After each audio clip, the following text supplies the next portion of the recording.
আমি রাকিন আহমেদ ভুইয়া বলছি।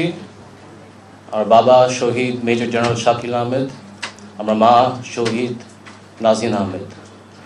আমি সাংবাদিক ভাইদের কাছে ক্ষমা চেয়ে নিচ্ছি। আসলে পিলখানা নিয়ে আলাপ করতে গেলে গুছানো মাঝে মাঝে কথাটা বলা একটু কঠিন হয়ে যায়। ক্ষমা চেয়ে নিচ্ছি, যদি পয়েন্ট মিস করি পরে জিজ্ঞেস করে নিতে পারেন। তো প্রথমে বলবো, আমার বাবা সবসময় বলতো মানুষের স্বার্থ আগে দেখতে।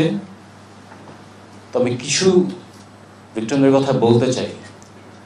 আপনারা জানেন, পিলখানা হত্যাকাণ্ডের পরপর আমাদের অনেক পেট্রিয়টিক, জাতীয়বাদী এবং সাহসী সেনাবাহিনীর কর্মকর্তা কিন্তু বিচার চেতে গিয়ে তাদের চাকরিচ্যুত হয়ে গেছে।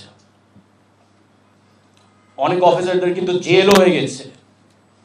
দরবারে শত শত অফিসার আগের রেজিম চাকরি শেষ করে দিয়েছে, সবার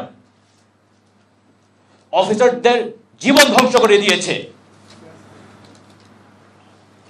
এই কারণে আমরা একটা দাবি করেছি যে একটা ইন্ডিপেন্ডেন্ট কমিশন যদি থাকে, যত দেশপ্রেমিক ন্যাশনালিস্টিক জাতীয়বাদী অফিসার ছিলেন, যারা আমাদের বিচারের জন্য যুদ্ধ করেছে, তাদেরকে আমরা বলবো তাদের অবদান আমরা কখনো ভুলবো না।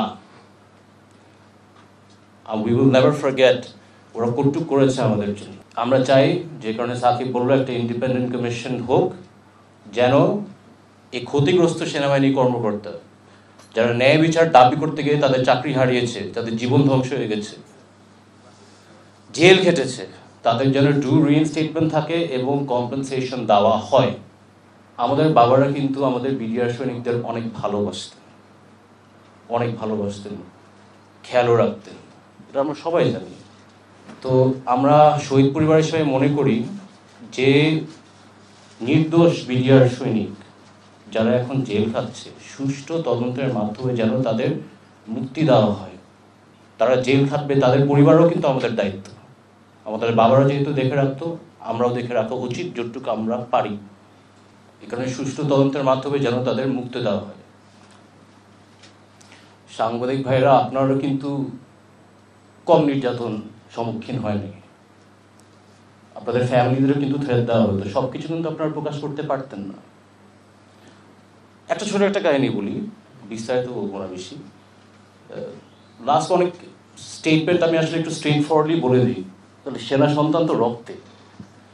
তো লাস্ট 25 ফেব্রুয়ারি কয়েক স্টেটমেন্ট দেওয়ার পরে এক আওয়ামী লীগ নেতা আমাকে ফোন দিয়ে বলে যে ওনার নেত্রী পিলখানায় আমার বাবা মাকে জবাই দিয়েছে, আমি যদি বেশি বাড়াবাড়ি করি আমাকেও তেমনি জবাই দিবে। অনেকে হয়তো বা জানেন না, বাট এটা হচ্ছে বাস্তবতা।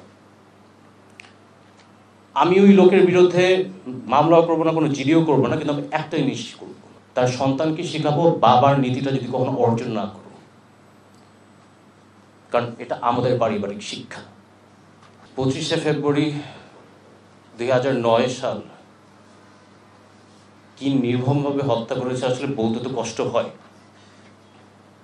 ড্রেনে আমাদের অফিসারদের লাশ ভেসে দিয়েছে, বডি মিউটিলেট করে দিয়েছে, ব্যান্ডেজদের খোঁচা দিয়ে শেষ করে দিয়েছে। আর বাবাকে কেমনে মারলো, আমার মার সাথে কি করছে।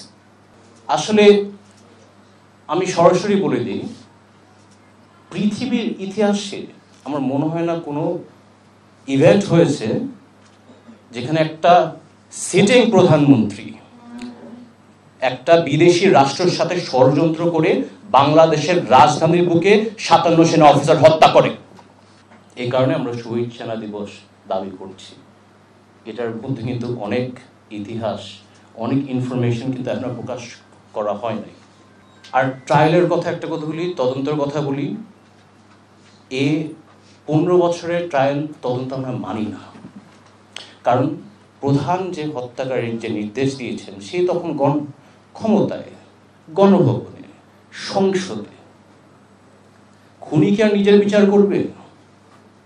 মুখ বন্ধ করে দেখতে হয়েছে কেমনে সে তদন্ত ম্যানিপুলেট করলো, ট্রায়াল ম্যানিপুলেট করলো, ডাল ভাতের কথা বললো, ওই কথা বললো, নীরবতা পালন করে সহ্য করতে হয়েছে। আমরা সুষ্ঠু তদন্ত এখন দাবি করছি, সুষ্ঠু ট্রায়াল দাবি করছি। আকান সাহেবের মতো লোক না যে তদন্ত করে আওয়ামী লীগের নমিনেশন চেয়ে বসছে। আসলে বলেই দিই, মরলে মরছে, ডাজন্ট ম্যাটার। এই হত্যাকাণ্ডের সাথে জড়িত শেখ হাসিনা, ফাজলে নূর তাপস, শেখ সেলিম আর তাদের অনেক লোক আছে যাদের সাথে কমপ্লিসিট। আমি ক্ষমা চেয়ে নয় বলে দিলাম, এটা সত্য। আর ওই নাটক সাজানো এই রহস্যময় আমরা আর চাই না। সাবেক প্রধানমন্ত্রী এই সরাসরি এখানে জড়িত, তাদের আইনের আওতায় আনার দাবিটা আমরা জানাচ্ছি। আর আমি ধন্যবাদ জানাতে চাই এই নতুন প্রজন্মের মুক্তিযোদ্ধা ছাত্র জনতা, যারা সাহস নিয়ে একটা স্বৈরাচারের হাত থেকে আমাদের মুক্তি করেছেন।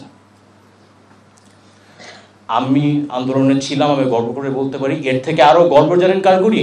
তীব্র সন অফ শহীদ লেফটেন্যান্ট কর্নেল রবি, যে শাহবাগের আন্দোলনে যে গুলি খেতে হচ্ছে, ওর বাবাকে হত্যা করে ফেললো, এখন ওর ছেলের গায়ে গুলি করবে। দেশের সেনাবাহিনী কিন্তু অনেক ন্যাশনাল ক্রাইসিসে আগায় যায়। রানা প্লাজা বলেন, কোভিডের টাইম বলেন, হোলি আর্টিসান বলেন, ইভেন ডেভেলপমেন্ট প্রজেক্টসে আর্মি কিন্তু অনেক বড় একটা অবদান আছে। আমি আসলে সেনাবাহিনীকে ধন্যবাদ জানাতে চাই, ছাত্র জনতার উপর গুলি না করে জনগণের পাশে ছিল। আমার আস্থা আছে যে সেনাবাহিনী দেশটাকে আগায় নিয়ে যাবে। এই কারেন্ট এবং গভর্নমেন্টের উপর আমরা আস্থা আছে। আমরা এখনো তো অবশ্যই বলতে পারছি না, বাট আমাদের আশ্বাস যে ওরা একটা সঠিক পদক্ষেপ গ্রহণ করবে সব কিছুর বিষয়ে।